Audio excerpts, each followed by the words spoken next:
All right, today is November 6th, 2024. It's Wizard Wednesday. It's a good day to join the cult. Channeling in from the Quantum Downs, this is the Black Goat of the Wood, Elf J Trul, aka Uncle Jesse, and I've got Uncle Danny and Uncle Joey on stage with me. It's a full house, folks. Hey. Full house, baby! What's going on, boys? Hi. Yeah, I What's definitely think that you're Uncle Jesse out of this group. So there but were here's some the versions but going around that I wasn't sure about. Dota. Here's the thing. I'm handsomer than Alf, and I play drums. Uncle Jesse's in a band. Oh, Yeah, that's but Bear, true, come on, but you're the comic yeah, relief. You're Uncle Joey for yeah, sure. you're not the Okay, I'm Uncle Joey. womanizer. You're right. Yeah. And But if you ever disappear, I'm moving into. I'm taking I'm taking Uncle Jesse's place. yeah, and like Dota, obviously, like he's the more buttoned up, sort of conservative head of the household, who's yeah, head of the Keeps us household. in line. He keeps us in line. Yeah, You know he's what I'm Danny saying? Yeah. Tanner. Come on. You got it, dude. Yeah. Thanks, Dad. Jitsy's little Michelle too. Yeah. Absolutely. Tad Major, which character on Full House are you? I was gonna take the Michelle role myself. Oh, okay. Well, there's Which one's twins, Michelle again? so There are twins actually, yeah. which So Yeah, you can makes trade it off with Jitsi and Jitsi. I. We would crush. Two We little would have to. kobolds. You can't yeah, tell you're the both Yeah, kobolds, difference. so I was laughing at that too. I think I definitely agree. Dota's a Danny, Elf's a Jesse, and Bearsnake. You gotta be the Joey. you have to be Bear. Okay, I will. Wait. Who is the friend? Like the blonde friend that always shows up? Oh Kimmy Oh, yeah, Gibbler. Kimmy! Kimmy. I feel like I feel like Nalgene's Kimmy. Yes. Oh, this is Happy so Bitcoin all-time high day, guys! man, Wow. seriously. Yeah, steak dinner tonight. Yeah. We can talk about the market later. I think this a lot of people have been calling this sort of the new age of crypto, which you know, however you fall on the political spectrum, I think we can all agree that the horizon is bright for the crypto industry, for better or for worse. Better for Uh, worse. yeah. But yeah, I mean, we can get to that later.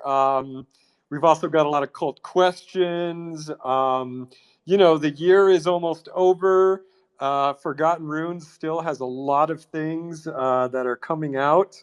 We're still building, folks. We've got a lot on the horizon. The website's coming out. We've got the how do I want to say this? Other things. Other Yeah, let's things. just say other things. I'm gonna make your life easier. Other I things are appreciate happening. that. um, but I think it's awesome. I think there was always. I remember I tweeted this, and I wasn't the only or first person to tweet this, but I had this was like a year ago, thinking about like all the great comeback stories, projects that just never left and stayed. I know Zagabon actually tweeted about this today, but like I do think that there's something really beautiful about the people who stayed, for all the right reasons and just kept building. And I think obviously you can during a bear you're building, and I would say like maybe the tide or wind is against you, but I do think if the market does sort of turn around as it seems, that's a nice sort of like beachhead or sort of just like base to work from, Yeah, it's been nice to and see help sort of like helps lubricate everything a bit. DeFi coins like coming up today, right? Like it felt like a bit of a shackle gets released on everything because you kind of have this new administration where what promises will be fulfilled remains to be seen, right? But Trump said that he would fire Gary Gensler, and then people are saying, oh, maybe Hester Pierce will be next in line, and you could have this sort of like this environment where the new SEC is totally favorable to crypto.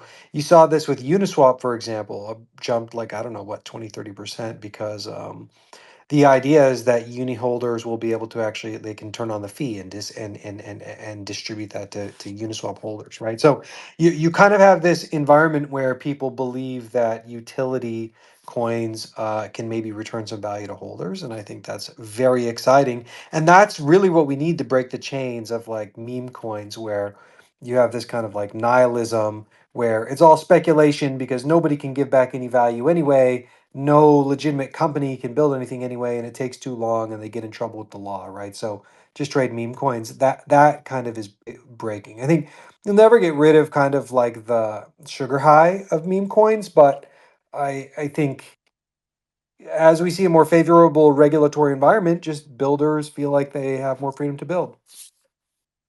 Yep, yep. I saw Fiscontes tweet something similar to that, and I totally agree. It's maybe a return to form, a return to utility, because builders feel unshackled by unclear regulation. In an environment like that, maybe the industry will see a boost, and it won't just be pointless, meaningless meme coins. Yeah. Uh, yeah, related but tangential. One thing I'm actually really excited about with Forgotten Runes is this 3D map that I shared. Um, Yeah. I don't even know if we talked about it on Wizard Wednesday, but I shared it a few days ago. Um, and yeah, I mean, me, Frog, and Waz have really been playing with it, and it's just the possibilities are endless with what we can do with that map. It's so much fun. Whenever I talk with Frog and Waz about stuff we can add to it, and yeah, I don't know. I mean, Yeah, the, I've used it. I really love it. I mean, we've still got some changes to make. I think the timeline is it's still a few weeks out yet before we'll have it ready for production. But maybe for some context is we've basically built a. I like you. You can correct me, but I think it's more like almost like you can imagine like a Game of Thrones intro style yeah, resolution of the Runiverse. yeah, it's like a caricature of the universe. Yeah, hand built by Elf and Frog, and you can fly around and visit different like locations in the universe. And so, well, it's just world building outright. Where you can actually see and feel where different pieces of the universe are. So I'm stoked to get that out. It looks so good. Yeah, I also feel like it's like a building block that we can just keep building on. Yeah. Like it's like what we're gonna release feels like a very fun V1, but there's so much potential to keep like sort of building on top of it. Yeah. yeah. The reason I thought of it is. Um, let's just say maybe we've been unburdened by what has been, and I like there's been a lot of talk at Magic Machine about how the creator economy in Forgotten Runes can be bolstered by blockchain rails. Let's put it that way. And I mean, a huge hindrance for the past, I don't know what, few years has just been like this ongoing question of like, yeah, but can we do it legally? Um, and now I think that question has the concerns for that question, I guess, have been lessened. We'll see. But yeah, I mean, the map is like part of that. Yeah, I think that like it's always been this problem in crypto which is like the idea that you can kind of return value to people who help create the IP is always a sticky situation. And so we've been able to do that a bit with the comic book, but we would love to kind of have more of a crypto native version of kind of attribution tracking to creative works and being able to like license them and being able to kind of monetize and pay out. And so I think you're right. Like we're starting to see a path for this kind of like decentralized creation, organization, monetization of a new IP that no one's really tried before. Yep. And you know what? This actually relates to one of the first questions from the cult today. So I'm going to launch into that. This one is Sure. from Small Protect, and he wants to know what is Forgotten Runes market fit and total addressable market TAM? Dotta, you can give your answer, but I'm going to quickly give mine, and related to what we were just talking about, which is like, it's generally just fans of the fantasy genre, whether it's films, games, or books, who crave more than just consumption. And I'm talking about this massive group of people that I see every day on Instagram, on YouTube, TikTok, internet forums, fan wikis, any kind of art platform on the internet, of people who want to contribute to the worlds that they love. Um, I think we've all seen that the age of the internet has created sort of this new class of makers who indulge in fan art and fan fiction.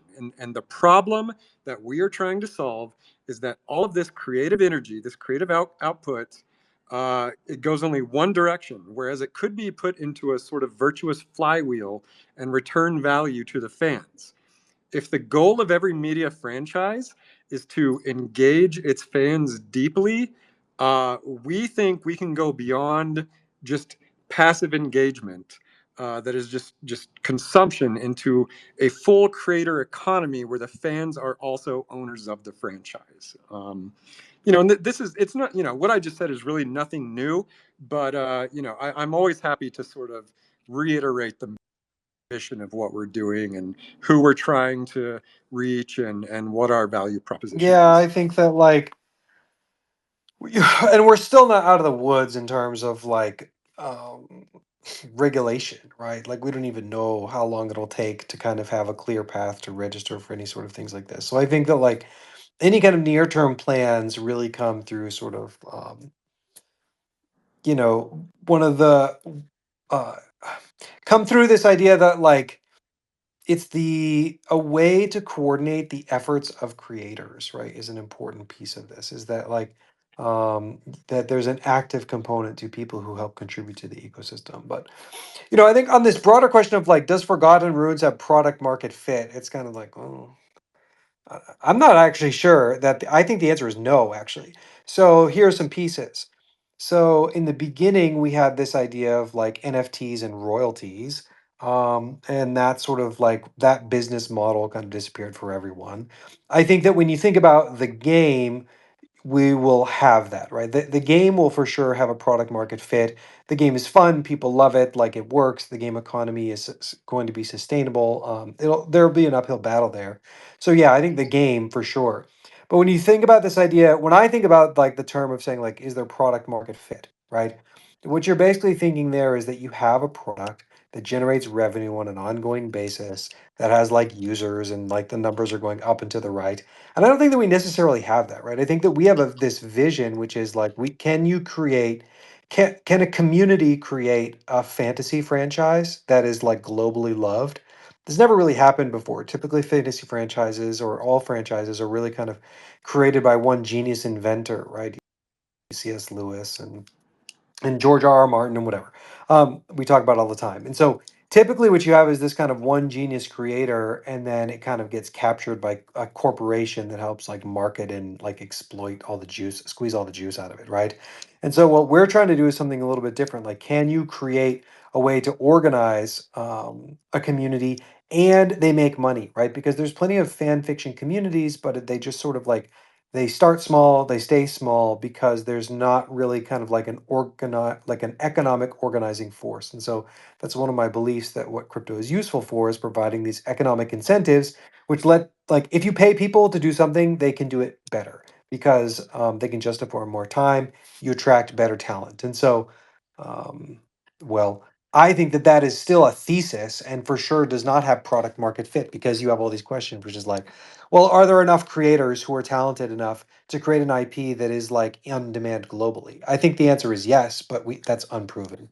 Yeah, I would just add that as time goes on, I'm thinking about our project less like Lord of the Rings and Harry Potter and Game of Thrones, and more like Dungeons and Dragons and Magic the Gathering, where you give your audience these creative primitives, and they take that and sort of build their own worlds. And that's not perfect either, but I feel like we're in between these two subsections of the fantasy genre, because we do kind of have like an overarching story, and yet there's still room for each individual person to create their own stories and quests and part of the world. And I love that idea that there's like eventually some sort of game framework, right? Because when I think about D&D, there are still like rules, right? And there's even like a ceremony, right? Which is like you're gonna have 5 friends over every Thursday, and you're gonna like crawl dungeons, earn loot, and like build your characters, right? And you're gonna hang out and play, and like having that ritual is so important. And maybe we don't like. Well, the closest thing we have to that would be Wizard Wednesday. But even this is more of like one-sided rather than kind of like something that you're participating in with your wizards, right? So I would love to have more of like a like an in character progression that happens on like a regular basis. And then when I think of Magic the Gathering, it's such an intricate rule set. It's a little bit like there's a core lore, but even though we have a video game, it's not. I don't think of like the core Forgotten Runes project as being as structured as that. It's almost these um like world building pieces, Yeah, right? Yeah. yeah, Yeah. yeah. It's. I mean, I would relate it to like Dungeons and Dragons. It's a very loosely structured world with all of its characters and lore interacting in non-canonical ways, but they still did an animated series. They still have done a few Sure, feature yeah. films, um, Yeah. but That's true. but anyway, yeah, you made me. And you can also like build one shots, right? Where I mean, we even used to do that early on. Is like you can create within the boundaries. It's a great parallel. Yeah, Dota, you mentioned a few months ago doing a full Dungeons and Dragons playthrough just on Wizard Wednesday, and Very I fun. still love that idea. Yeah. Like, I almost wonder if like Wizard Wednesday should just be that I've eventually. been I've been doing a campaign with my kids, and I'm the DM, and I'm really awful at it. I'm not super quick on my feet. Really, what my kids are way better, and so I'm just trying to like do it enough so that way, like while they're kids, and they get the rules, so I can turn the dungeon master over to them as quick as Yeah, possible. yeah, Yeah. that's great. That's great. I love it. Um, okay. Well, that was. I hope that answered your question. Small Protect. Small Protect actually has two more questions. Mm. This one is just as substantial. He wants to know why. Do you know why goats have rectangular pupils? Oh. Okay. Whenever people ask me questions like this, Because they're evil. wait, Bear. What's the relationship between the rectangular shape and evil? Just because, have you ever looked into a goat's Oh, eyes? I mean, it just gives you the creeps, is what you're saying. it just gives me the Yeah. willies. I mean, what's up with that? Yeah, no, I don't know. Yeah, but whenever I get questions like this, like I could like immediately just Google it, but I try to like think like, okay, do I actually know this without Googling it? And my answer without Googling was somehow it enhances their peripheral vision. It affects the way the light enters their eyeball. Um, and that's all true. But what I learned after I Googled it was when they have their heads down grazing, the horizontal shape aligns with the ground plane, and also affects it improves how the light enters their pupils. Yeah. So Do they see color? Do they have like rods and cones? that I do not know. Come on, what kind of research What is kind of this? goat am I? Oh, yeah, you don't even know what you see. Yeah. But yeah, there you go, Small. And then finally, Small is asking, in relation to flood myths, what do you think of the Younger Dryas impact hypothesis? So the Younger Dryas impact hypothesis is basically this idea that some sort of astronomical event shapes the Earth climate, namely some sort of asteroid and impact. And does that relate to the flood myths? I mean, yeah, I would think so. But I mean, the flood myth is kind of a timeless archetype that has been expressed in all cultures over thousands of years across the globe. And so, I don't think an asteroid impact is what would account for all of that. So honestly, no, I think it's just more of like just an archetype that humanity has reckoned with for eternity. But yeah, I'm sure it could be related. I feel like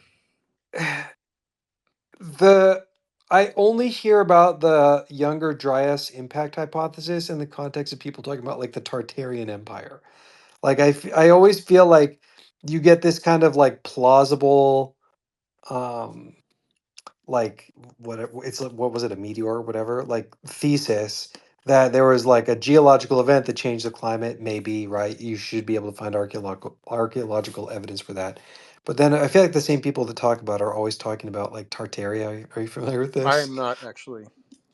It's it's kind of like a catch-all for like um people who want giants, like giants, alternate history, right? Where it's like, oh, look at all these buildings, and there was a great mud flood, and so that's why all these buildings are like 10 feet underground. Like the World's Fair was built by like the Tartarian Empire, and they had giants help them build it, right? So I don't really know enough about Younger Dryas to know if it's actually real, because I feel like I always gets lumped into basically flat Earth theories.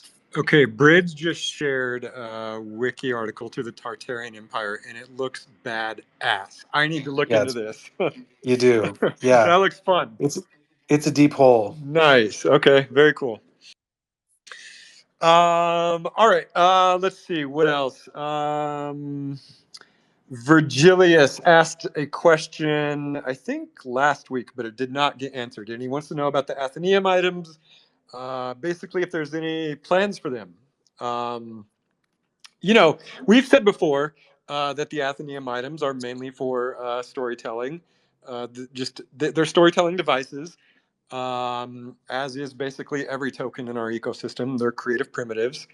As far as like any sort of NFT utility, Magic Machine has definitely talked a lot about things that we could do with the Athenaeum items. Um, we've even gotten like halfway through production on some of these ideas. Uh, but I don't think we're ready to share any specifics on that front yet, unless Doda, you want to say anything.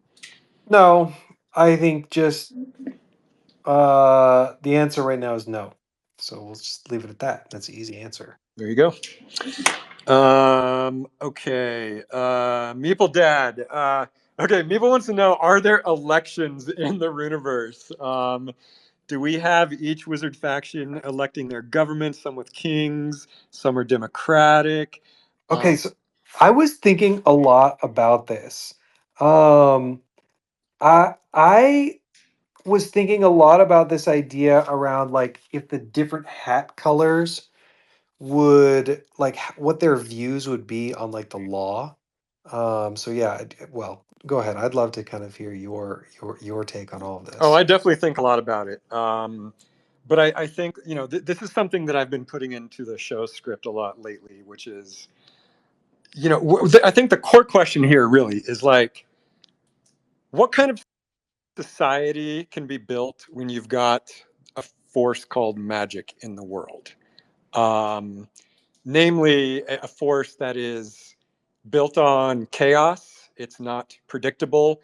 A force that only 10,000 people in the entire world wield. What kind of governmental systems can you actually create in such a world?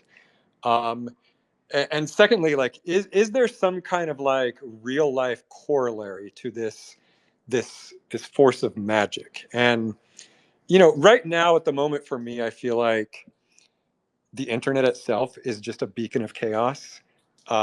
Misinformation is literally drowning out truth like a million to one.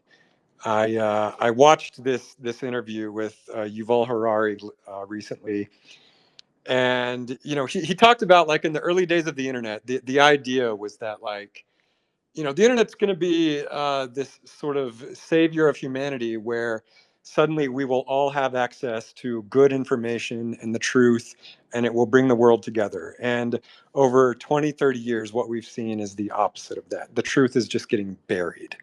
Uh, I don't think that's. I think that is so bleak. I think that you, but at the same time, you're able to learn so much more that you were never able to before. Yeah, but I'm talking about the, like, dude, flat Earth theory is bigger than it ever has been. QAnon has like taken over. Shocking. Yeah, but so is like, I don't know, let's say like craft cooking or like being able to like make things with 3D printers or or being able to like build buildings in your house. Like if you think about like the trades or crafts, like the ability to kind of like fire up something on YouTube and learn how to do something, or the ability to ask ChatGPT questions about like your body or physics or mathematics is ever even greater than it ever was. So maybe you're not wrong about a quantity issue, but I think qualitatively we have both things. You have both kind of like um this like incredible source of ultimate truth, like the brain of the knowledge of humanity in your pocket, but at the same time like you have to filter out kind of these like forces that are trying to make you addicted to like hate and rage, right? Yeah, I think we're talking about two separate things. And yeah, I'm talking about that filter. I'm talking about the amount, yeah, the qualitative or quantitatively, the amount of misinformation you have to sift through. And I think that most people don't even want to sift. They're actually going to be gravitated towards their confirmation bias, whatever fits their preconceived notions, or what they want to hear. Like if you want to hear the Earth is flat, you can find countless websites that will confirm that. And yeah, anyway, I don't. I'm trying to talk about like a world with magic in it, and Sure. and yeah, so I think like in such a world where chaos sort of reigns supreme, um, you're not going to find a lot of solidly structured governments. I think this is why I really wanted to put like 7 different factions in the Runiverse, because um, none of them have supremacy. None of them sit at the top of the hegemon. They're all just sort of disparate little fiefdoms that have totally different philosophies, and none of them are really touching any sort of universal truth. So yeah, I mean, not to go too long on this, Meeple, but yeah, I think like there really is. I don't think you would find really a strong monarchy nor a strong democracy. Really in this world, magic reigns supreme, which is why wizards are sort of elite, and ironically, those who wield magic, I think, sort of shy away from power, because wizards are also notoriously solitary. They are, far more concerned with esoteric questions and less concerned with the mortal plane that where a lot of sort of the drama of humanity resides. But yeah, I mean, You want to hear you want to hear my take? yeah, go for it. Okay, so I think that like I was thinking about this idea around like the law and it being like written down, right? This idea that how you think about laws and how it's stored would totally be affected by the hats in the universe. So for example, I think that the white hats, they would think that the law has to be written, but not by magic or with a computer, that you have to write it out by hand, right? And so if you can't write out the law by hand, I think the white hats would say that's like too long to be remembered. I would think that the blue hats probably think that's nonsense, right?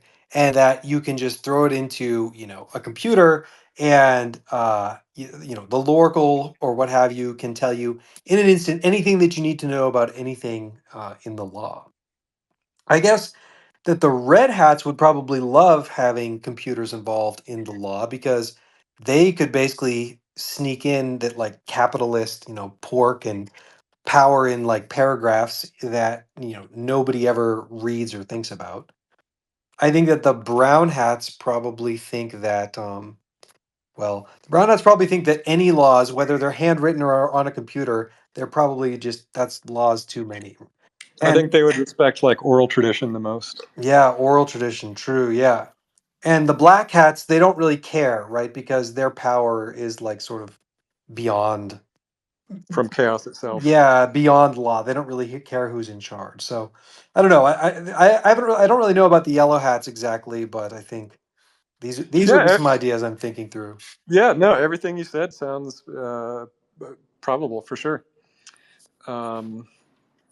But yeah. Anyway, yeah, Meeple, it's definitely a fun question, and I've been putting a lot of it into the show script.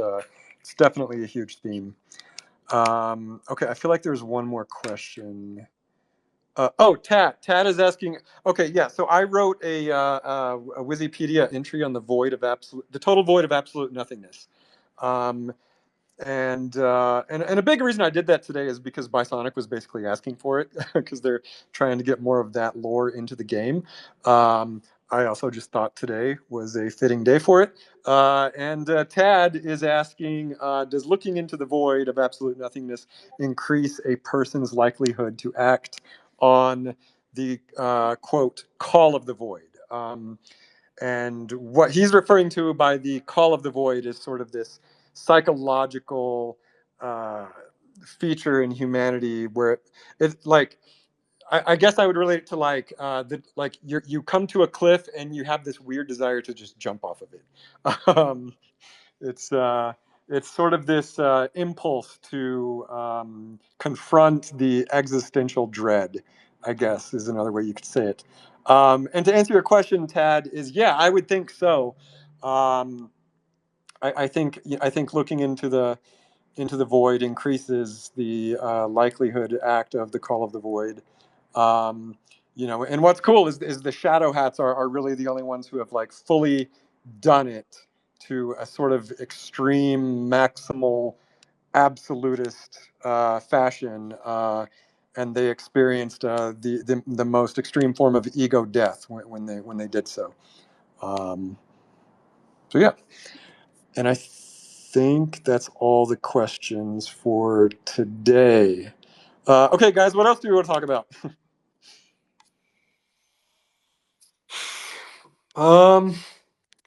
I'm ready to build. I'm ready to build, that's for sure. Yeah, that's right. I mean, I think you mentioned it earlier, but yeah, I feel like, oh, I'm not sure if we talked about it, but the end of last week, the Runiverse game account tweeted out that the game is coming Q1, which I think is quite exciting, just to understate that.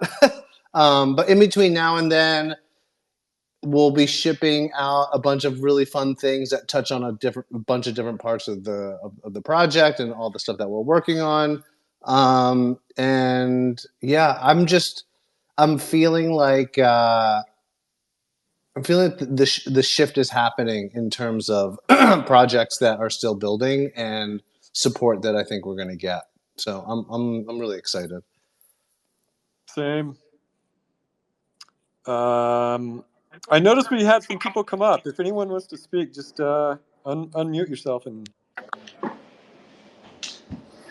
Did you guys like that skit we did Monday night and the Full House characters? Oh, so good. Hen boy, did you hear the intro to today's show? Oh, I sure did. Okay. I about rolled. That was a lot of fun to see you mention that. Yeah. Wild Mage and Sporkly did a fantastic job on that script. They did. Yeah, Hen, I was going to ask actually. I didn't know who wrote it, but those two wrote it together. Yep, and we all did the edits over the weekend. We all had our little contributions to it, but Wild Mage was the principal author on that. Okay. Hen, okay, I just got to ask. I mean, of all the things you could compare us to, how did you land on the Full House characters? I mean, Wild Mage comes up with this stuff, and we're just like, yeah, that's perfect. When we read that script and we saw it at the end, we were like, yeah, I don't know how, I don't have anything else to do that. He has this way of coming up with some great stuff. No, it was great. Like, I've tried to compare us to the Avengers in the past, but clearly the three uncles of the Full House are way more aligned with with us. It was perfect, and the fact that you did the voice of Bear and um, Moron of the North doing Elf, that was pretty funny too. So we now know what Elf sounds like in the Runiverse. Yeah, exactly.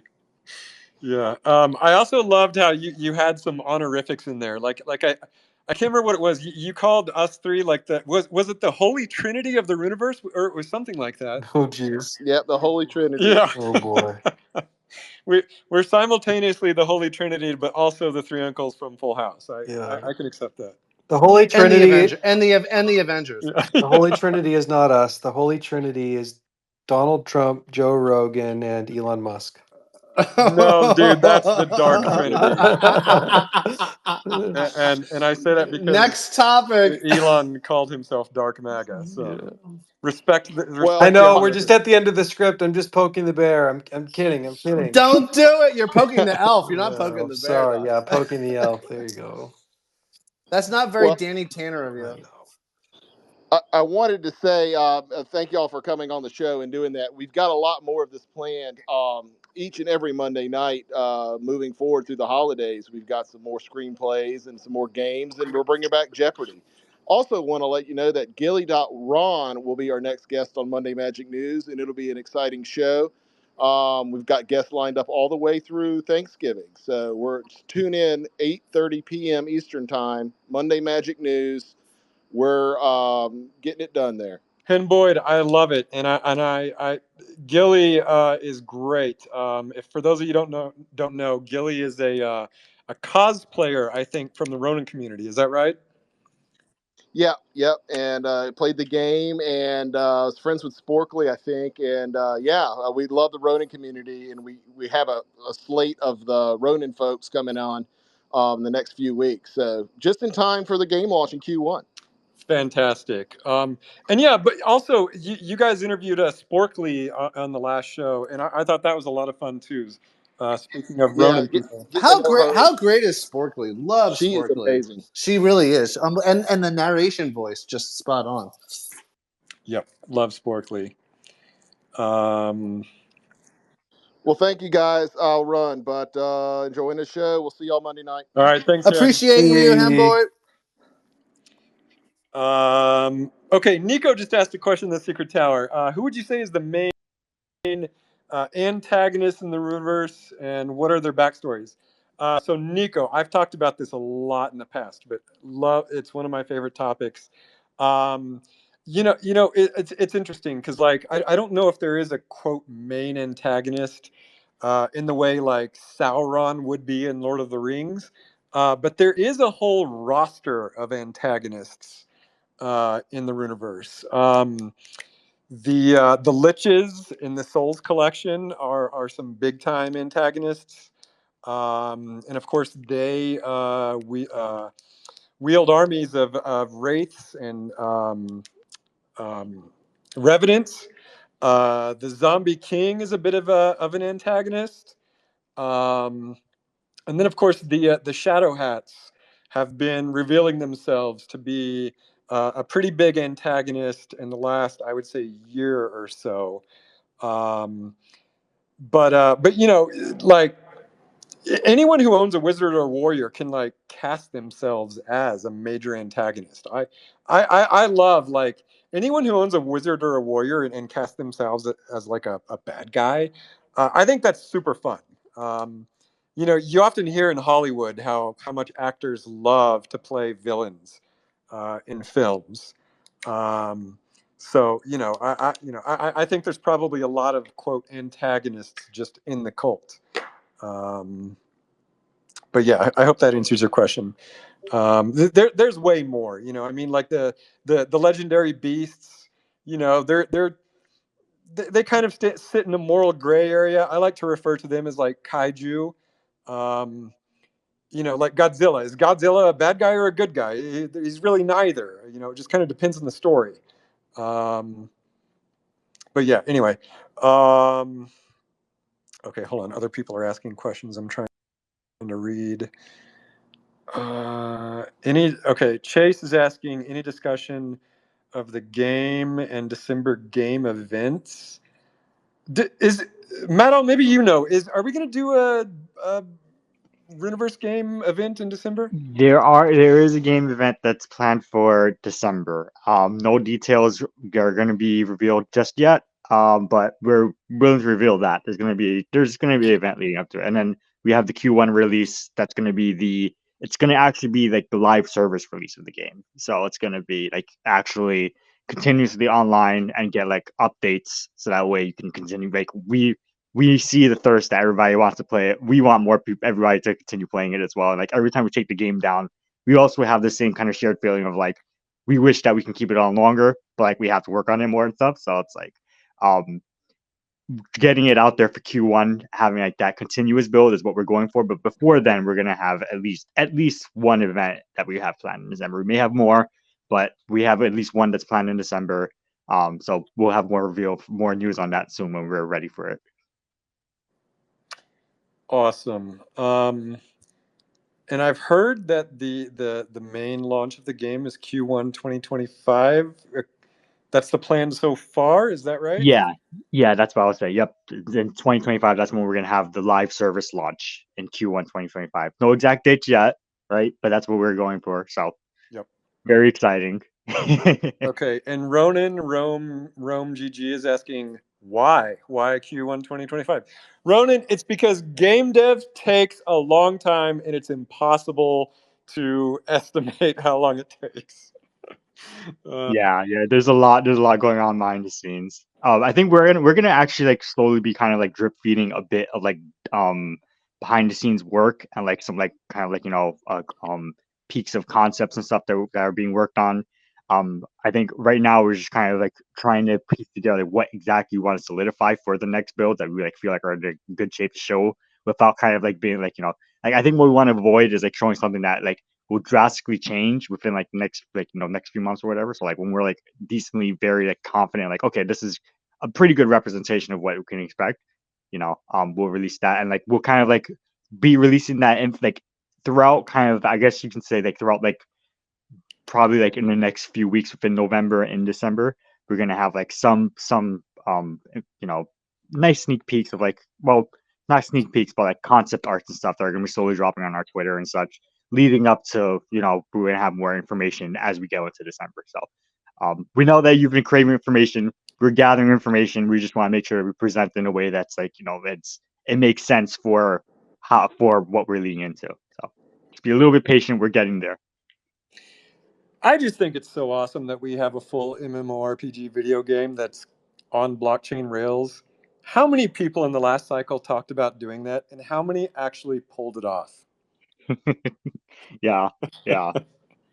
It's amazing. Come on. It is amazing. It's really amazing. Yeah, and it's actually like I think what's also amazing about it is that the fact that it is like completely like unique mechanics. It's not like a kind of like I know like a lot of games that come out, they come out because they're kind of like reskins of like games that like Yes. already just constant like like kind of like I really love the Vampire Savior the Vampire Savior's template is really good, but like I noticed that like it's like all like a fallback for so many games like and even outside of Web3, it's like a ton of games just go like Vampire Savior because like it's a good format that works, and just reskinning it is really easy to make a fun game. So it's like Yep. the back like all the heavy lifting is kind of done for you because like the mechanics are like a tried and like battle tested like version, and we're coming out with something that's completely unique. Right? There's like no other like I've never seen any other MMO that has a turn-based battle system that tries to have like an active turn-based battle system. There's like other like games that we have inspiration from are like are games like from the SNES, if you've ever played Chrono Trigger, like that kind of turn-based battle system is like kind of unique. There's like even within RPGs, active turn-based battle systems are kind of like they're very unique mechanic. So having an MMORPG working with that is like I've never seen anything else do that. So like we're building from the ground up with like unique concepts, and so like I think that there's something to be said about like innovating with what we're doing rather than just kind of like reskinning other projects that we can get it out like as fast as possible because like all the groundwork is done pretty much. Yep. I totally agree. Yeah, the Runiverse game was made by hand from scratch. With love and lore. Exactly. Okay. Ronan's also asking about marketing plans for the global launch. Bear or Matto, do you guys want to talk about marketing plans? For the global launch of the game? Yes. I mean, Yeah, I think we talk about it when we get closer to it. yeah, You'll there's know it think when you it's too see early. it. it's multifaceted. There's a lot that goes into it. I will say that there is something that's planned for this year that I think will be a flagpole for us in terms of being able to share some more information. I'm actually quite excited about it. But that's all we're going to say about that. Yeah, it's kind of like what I've been saying, but I've been saying before. Like, we're gonna be dripping information as we feel like it works with how we're leading into everything. I mean, we previously kind of said before, I'm working on the V2 of the white paper, so it's gonna be updated from the previous white paper. So like some of that information is kind of out of date because it's early development, and it's also gonna have some more in depth on like some mechanics that just weren't touched into as much in the white paper. So like that's going to be like obviously like a huge point to get like a lot of information from, but it's not done yet. When it's ready, and we're going to have it ready before the reveal, before the Q1 release. So it's not going to have to wait that long. But you know, we're getting the pieces ready for it. We know we're very excited to present it to you as well. So. And then any word on the white paper? Dotta or Bear Meadow? Oh, yeah. Well, I just said that, but yeah, the He white just paper is Yeah, currently in Why don't you we're progress. listen working up, on it. Elf? Yeah, we're working Sorry, on it. I'm reading the Secretary No, chat. understandable. Yeah, don't worry. Yeah, it's currently in progress. It'll be ready, and then I think it'll be very exciting when it's out. Awesome, thank you. And I don't know if you said this, Matto, but one of the things I'm really excited about the game is I myself have been much more hands-on with the art and lore. Um, it's actually been so much fun for me to be a little more in the driver's seat with this stuff. So I think like the art and lore is going to be much more aligned with the original collection. Um, and yeah, so look forward to that. And then Nico is asking just a little bit more about antagonists. And I just wanted to finally say, Nico, there are also antagonists which I have not mentioned that I've put into the show's script that are very, very mysterious and as of yet to be revealed. So yeah, I just wanted to say that. Okay, I think that's all the questions. Let's do the Chronicle. Oh, you mean the Cult Content Chronicle compiled by? The illustrious. Tanya Del Rio. Every damn week. Let's go! Oh. We are headed into a golden bowl. Look at that. There we go. Good job, guys. Okay, let's do it. Okay, this first one, guys. Solo, at it again. Did you see the little mushroom movie he made? Oh, I'm honestly, I'm speechless. It's so good. It's so good. Fantastic job, Solo Pop. So freaking good. Yeah. And while we're talking, by the way, while we're talking, it's still, if you want to come up and talk about it, we're happy to pause the Chronicle, but we'll keep going. But you can always request. It was so good.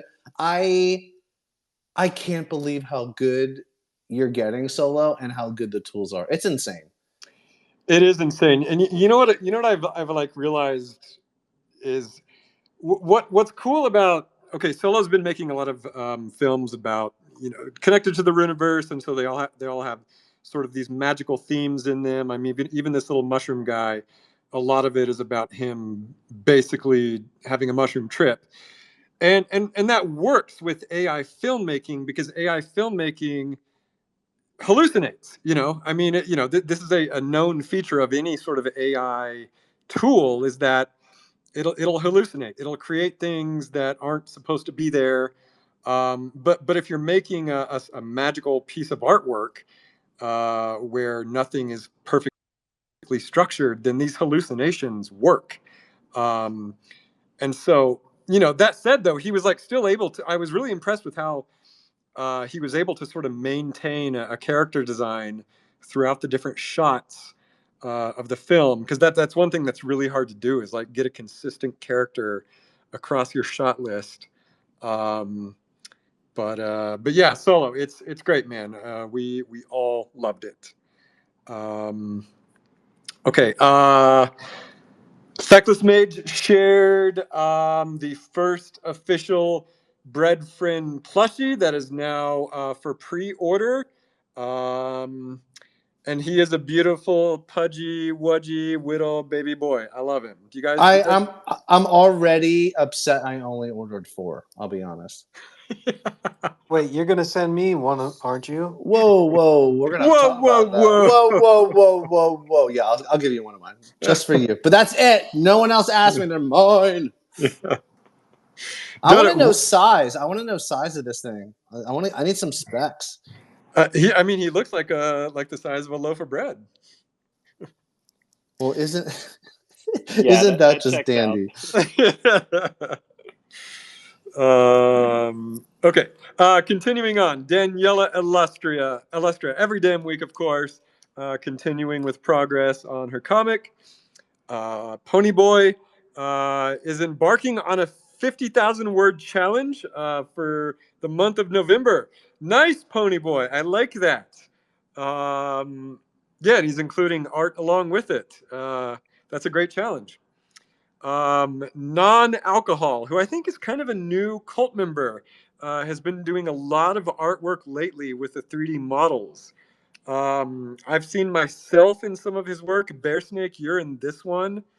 And I think I certainly am. Yeah, I think we just sent the Dotta rig over to him, and then of course he also just put out a roll call for wizard numbers for anyone who wants to be included in his next pieces. Very cool, non-alcohol. Virgilius, who is nearly single-handedly developing the Mount Kurama region of the Runiverse, is continuing with his Tengu wizard, sharing some awesome gens. And then Meeple Dad is sharing some more sneak peeks of the treasures in Treasure Trove 2.0. In this particular video, he's sharing some fun playmats. Which, by the way, it's funny. I think I said last week that I went to Magic Con with Meeple. And what's funny is I never understood what these playmats were. I thought they were mouse pads. But then when I went to MagicCon, I realized, no, these are mats that people play Magic the Gathering on. Yeah. I did not realize that. Yeah, we've got the map of the Runiverse, and sometimes when it's nice outside, we'll sit at the picnic table. But picnic tables get all nasty, so you just roll out the map that we got from Meeple and have a nice game. Clean. Yep. Yeah, I assume you could also play Rune's TCG on it when the physical cards come out. Okay, Igdual continues posting beautiful gens of the most dapper wizard in the Runiverse. Magus Devon continues with some amazing commissions of his wizard. This one from, I'm going to say, Nidaruyo. Probably butchered that name. Meeple Dad continues with Riddles in the Dark, day 310. Sheesh. Yeah. And of course, Magic Monday News featured Sporkly, as well as myself. And then I think, as Hinboyd said, next week is going to be Gilly.Ron. And I think that's it. Guys, anything else?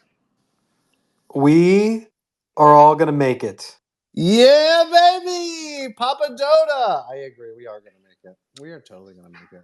We are entering our golden era, boys. Dotta, give us the pep talk. Yeah, come on. Let's send us. Listen, it's risk on season. Use proper risk management on any individual position, of course. But it's time to play. We've been waiting for this moment. We all of us have been here for years and years and years. We survived the bear. So yeah, share your alpha with one another in the alpha chat. We're stronger together. We've still got a huge flame of people in there. And the next 2 years are going to be crazy. Yeah. You're here every day. You're looking at Twitter every day. You're looking at the charts every day. It's time to convert those stables into positions. So let's do it together. The banana zone is on its way. Practice safe security protocols. Don't keep your seed phrase on any digital device. Keep your DGen portfolio and your investment portfolio separate. And stay magic, y'all. And Stay stay magic and be magic. kind. Let's be kind and stay Hey. magic. Be kind. Agreed. LFG WAGME. Bye. Let's Do you know go. who's not gonna make it? Gary Who? Gensler. Gary Gensler. Yeah, Yeah, Gary Gensler. Oh. All right. This has been Uncle Jesse, Uncle Joey, Danny Tanner, Matatsuki, Kimmy Gibbler, both of the Baby Michelles, and all of the wizards of the Full House, channeling out from the Quantum Downs. Gene, everybody. It's Wizard Wednesday. It's Wizard Wednesday. Kobolds and Dream Master Sword.